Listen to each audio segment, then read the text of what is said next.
365 Bedtime Stories. Author, Mary Graham Bonner. 365 Bedtime Stories, by Mary Graham Bonner is a heartwarming early 20th century collection of short tales perfect for bedtime, celebrating imagination, kindness, and gentle life lessons. The opening features Ella's New Year celebration, caring for a cold little bird, playful personifications of the old and new year, and clothespins teaming up against the north wind, sweet snapshots designed to lull little listeners to sleep. Suitable for parents telling bedtime stories, toddlers to elementary-age kids, anyone who enjoys warm, easy listening short tales. Key themes: small adventures, kindness, friendship, imagination. Pushpin subscribe so you won't miss new episodes. Just because it was the first day of the year, commenced Daddy, and because parties were about the nicest things in the world to the mind of a little girl named Ella, her mother decided to give her one. It certainly does seem like the first of the year, or the first of something, said Ella. It's a new day, a new year, and we have new toys and new games. We are even going to have supper out of new dishes. For among the presents Santa Claus had brought to Ella was a fine set of dishes. They were pink and white, and there were 6 cups and saucers, 6 little plates, a teapot, sugar bowl, and cream jug. It was really a very complete set. They had thin bread and butter, hot chocolate with whipped cream, and a cake which Ella's mother called a New Year's cake. It was pink and white on the top with pink sugared trimmings on the white frosting. In the center of the cake was one pink candle, for Ella's mother said it would be quite impossible to have a candle for the number of years there had been, and 2, it would be nice to have a new way and just consider the year a day old. After the cake had been almost entirely eaten, they played house. Each little girl took a corner of the room as her house and fixed it up with some of Ella's things. They all had their own dolls and many of their other toys, so they really felt quite at home.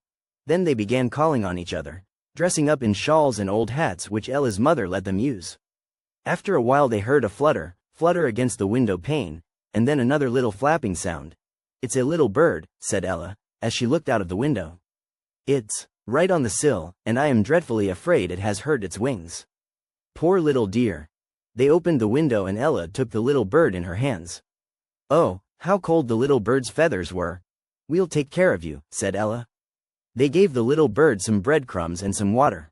Then he had a delicious piece of lettuce from the seeds which Ella had started in a box in her room. Pretty soon the bird began to grow much better and hopped and chirped about the room, and then they let him out, for he had simply been very hungry. We'll put some suet in that tree over there, said Ella. Let's put some breadcrumbs, said her friends, and then one of them added, and let's give some of the New Year cake crumbs too.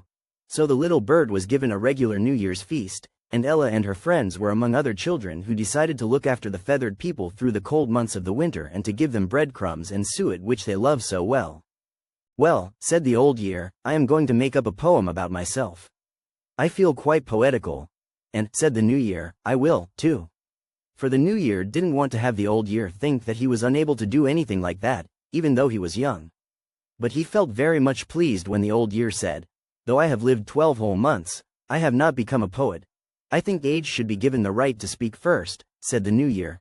The old year shook his white hair and smiled so that the wrinkles in his face all ran in together. This is what he said.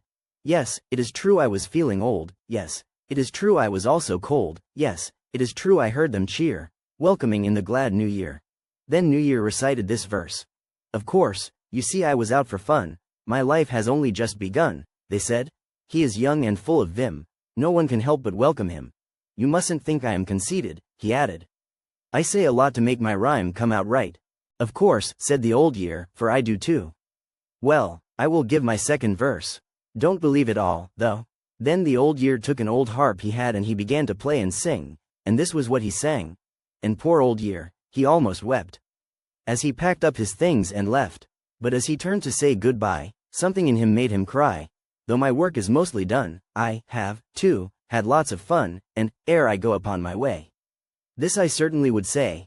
Happy New Year, big and small. Happy New Year, short and tall. Happy New Year, everyone. May you all have lots of fun. The clothespins on the line, said Daddy, we're having a very jolly time.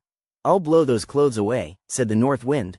Oh, no you won't, said the clothespins in chorus. You are only little wooden things, said the wind. I am strong and powerful and can do just exactly as I like.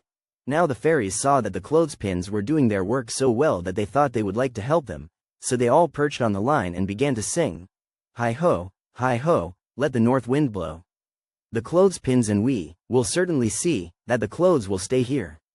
The day's nice and clear, the sun's good and strong, and the wind is quite wrong to try such a trick, but the clothespins will stick. The clothespins did stick to the line and the fairies helped them, singing all the time. The wind kept on blowing and tried his hardest to get the better of the fairies, but he had no luck at all and the clothespins won. You know, I think oyster crabs are perhaps the most selfish of all the sea animals, began Daddy. The oyster crabs really belong to the crab family. They are called oyster crabs, however, because above all things they love the juice of an oyster and absolutely live on it. And what I am going to tell you about now is the way they get it. First of all, the oyster crab hovers around the oysters and then picks out a nice, fat, juicy-looking oyster, saying to himself, "You look as if you could feed me well without any effort. I think I will crawl into your shell."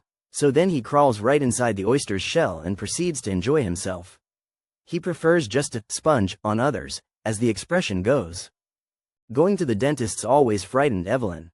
"Dear me," said Daddy, "I think I will have to tell you about the brownie's trip to the dentist, for I think his case was very similar to yours. This little brownie had had a toothache which had bothered him for some time, but he dreaded to go to the dentist's, just the way you do. One day, though, it got awfully painful and he felt he could stand it no longer. He went right off to see the brownie dentist. He was a very clever dentist and very kind and gentle. He got a pair of pullers, and after a moment or two Dr. Brownie said, 'Well, here's the old toothache.' 'What, my tooth already out?' said the little brownie. 'And to think of all I've suffered before I came to you.' 'On the morning of the birthday of a little girl named Natalie,' said Daddy, 'a pink cockatoo was ready to greet her when she awoke.' Well, you can imagine how happy Natalie was. And she kept saying over and over again, 'Oh, how lovely you are.' The cockatoo would raise up his pink crest on the top of his head at that, just as some people raise up their foreheads, only his crest went way, way higher. He did that whenever he felt like it, and he always felt like it when he was being talked to. And after a very short time the cockatoo was just as tame as could be and he seemed to grow more beautiful every day. Before long he began to talk just as a parrot will and follow Natalie around the house. He had his food out of special little pink dishes. Natalie had given him to match his pink feathers, and every morning he took his bath in a pink soup bowl which he thought was very fine indeed. Maybe you will think he got spoiled by so much fussing and attention, but he just became tamer and tamer every day. He learned many tricks and would often perform them for Natalie's friends. And when it came time for Natalie's next birthday she gave a party. On the invitation it said the party was being given by Natalie and the pink cockatoo. And in one corner was a little colored drawing Natalie had made of her cockatoo.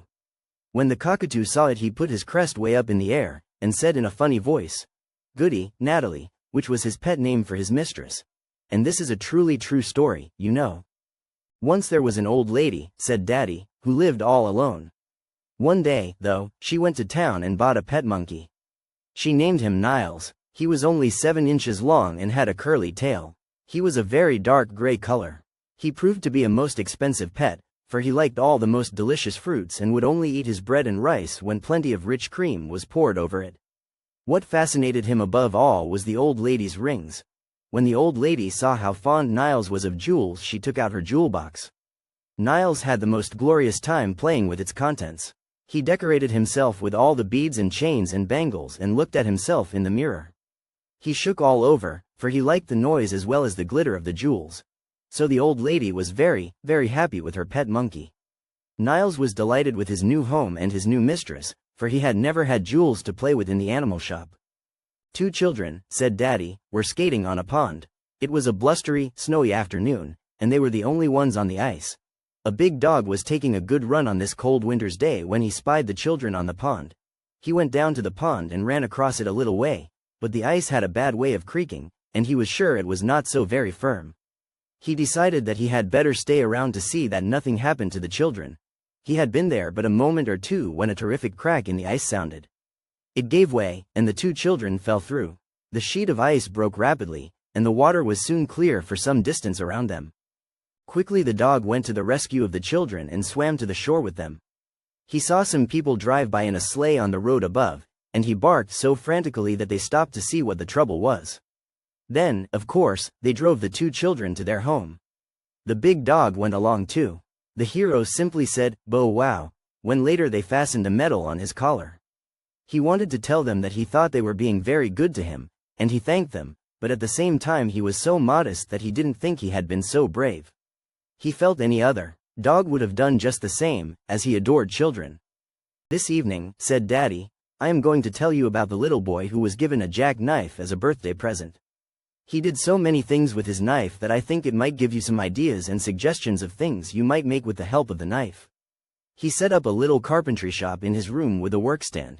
He made little birdhouses, little squirrel houses, chairs, stands, boats, an express cart, and, oh, countless other things. In fact, he just made all the things that boys like. Before he had his jackknife, he was not at all interested in carpentry. But his knife helped so much. It was far more useful to him than his other tools.